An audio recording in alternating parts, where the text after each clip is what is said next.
My son asked me how much his education cost. Oh, I cracked my head to explain it to him.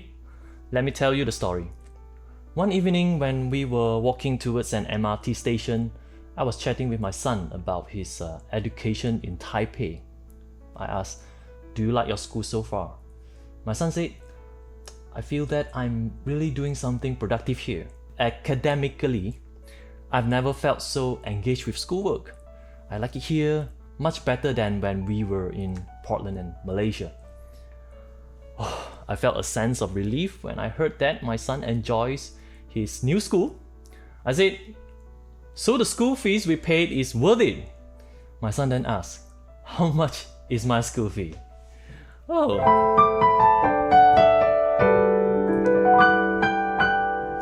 Okay, now we got his attention about how much we spend on his education. He's our only child, so he's kind of lucky that we can afford to provide him with above average private education that money can buy.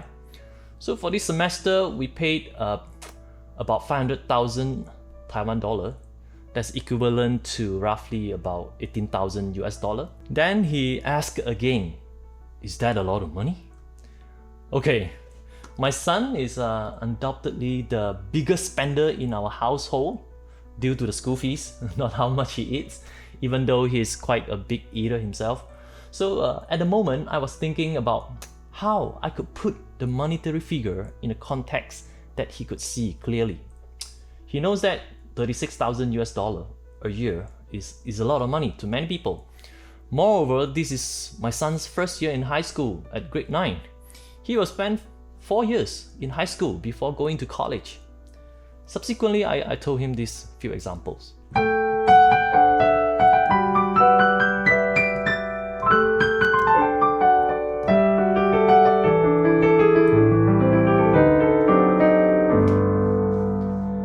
Okay, 36,000 US dollar is approximately 150,000 ringgit, working out to be like 12,000 a month. That's a 5-figure monthly income for Malaysians. If you make that kind of money in your household, that puts your family in Malaysia's top 20% earner. So to many people, we are spending a fortune on you, my son.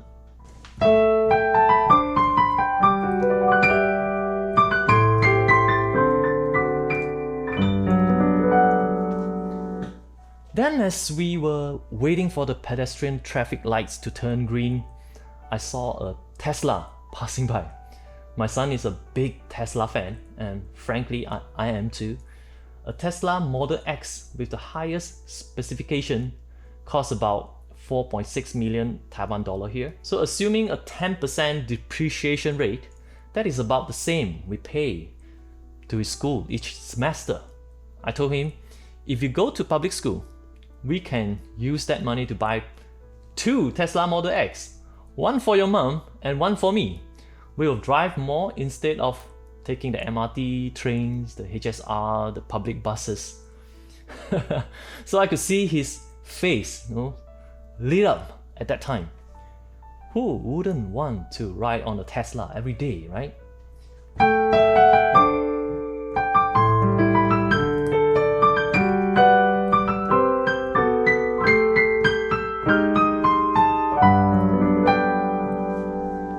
As we crossed the road and walked towards the MRT station entrance, I asked him another question. What's the most expensive item in our house right now?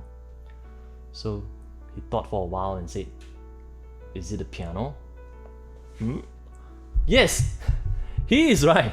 I bought this Yamaha digital grand piano when I got to Portland, so a few years ago. I paid slightly less than $6,000 for it. That is the most expensive item I've ever bought for myself after houses and cars. I elaborate a little more. Imagine being able to buy 3 grand pianos like this every semester. So that's how much we are spending for your education, my son.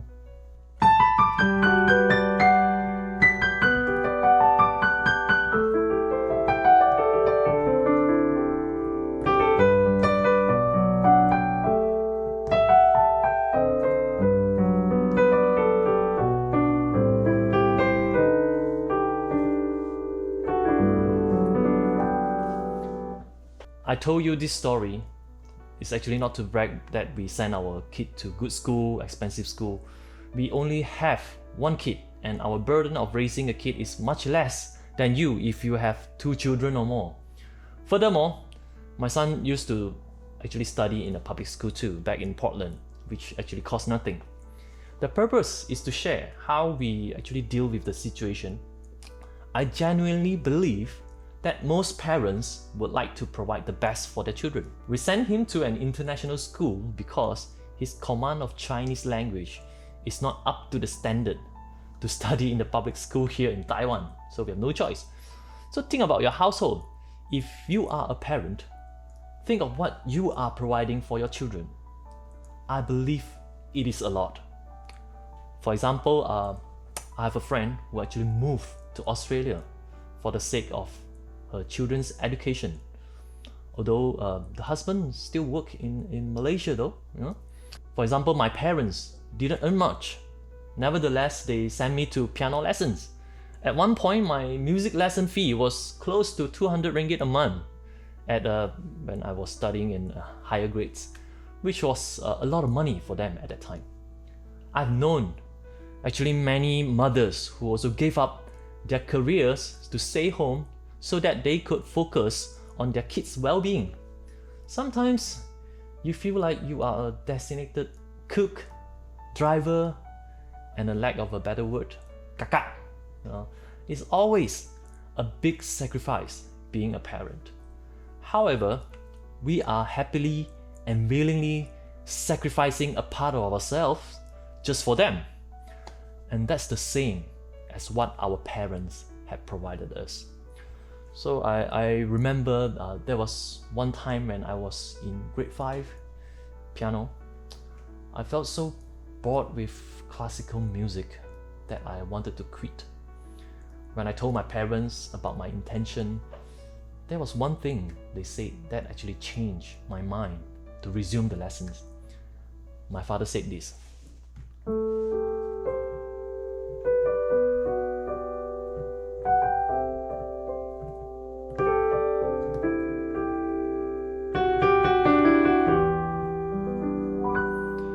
if you give up now, all the thousands of ringgit we spend on your lessons will go down the drain. And there was a lot of sweat and blood in exchange for that. That's what my father said to me. So the whole point of elaborating this is to educate our children on how much we care about them. For me to my son, what I did shows that I would rather spend that money on you than paying for a Tesla. So in my parents' case, they indirectly expressed that they would like to see me play music, rather than spending the money on vacation. I think of this because they never had a passport until I brought them to the United States for a month-long vacation decades ago. So as for the mothers who gave up their careers, they wanted to give as much care as possible during the critical period when their kids are growing up fast. Hopefully, our children will be motivated to do well in their life. For me, I illustrated the price we pay for his education so he can treasure the teaching and the mentorship he received in school. Then he will get much more value and hopefully much more than the price we pay. I want to see him enjoying the process, be a high performer, and expand his capability. When I was still in school, my mother once told me that knowledge and education are permanent. That's something that we own and get to use for our whole life. So I told my son,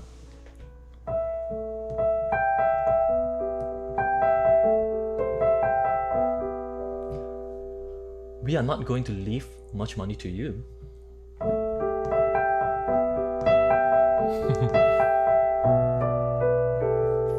We will spend it in our lifetime, but while you are acquiring education, skill and knowledge, you better make the best use of this period.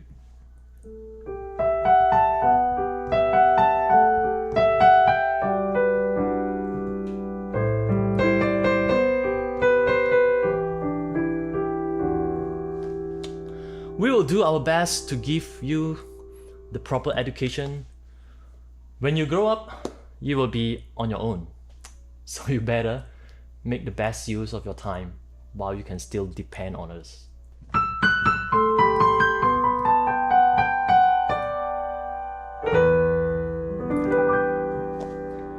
As we get on the MRT train, we realize that we are perfectly fine without a Tesla.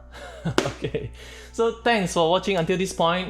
Here is the Money Smart book giveaway. You can actually participate by posting a comment, sharing what you did for your kids or what your parents did for you and how that shapes your life. I will pick one lucky winner to receive my book, Money Smart. Hear from you soon. I'm KCLau, a financial educator, author, and trainer. Be smarter with money.